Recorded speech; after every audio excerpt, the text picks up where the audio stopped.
Let's face it, sometimes we could all use a little bit of comfort food, and my creamy butternut squash penne is the perfect weeknight solution. It's creamy pureed butternut squash that forms a delicious silky sauce that coats lovingly our delicious al dente penne. It's so simple, so delicious, and I think you're gonna love this recipe. So let's go to the kitchen. Okay, so first and foremost, we're going to start out by making a bechamel sauce. I'm going to take 2 tablespoons of butter and melt it over medium and low heat. And then I'm going to add 2 tablespoons of flour and whisk everything together until it's nice and smooth. And place it back on the heat for a couple of minutes. And then I want to add in my milk.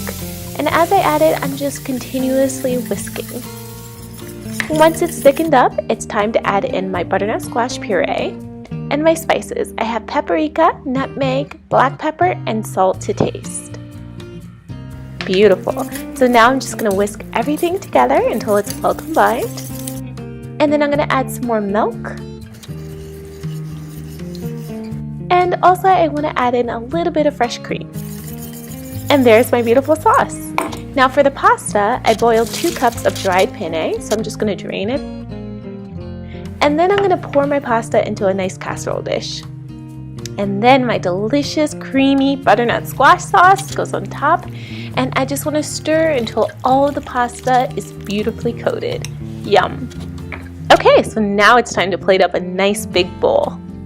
I'm going to plate up a nice hearty portion of this delicious creamy pasta. That looks so delicious. Great! So now I have some delicious beyaz paneer, which is a Turkish white cheese similar to feta cheese. And then I'm going to add in a little bit of fresh parsley right on top. Such a beautiful garnish, but also a tasty garnish.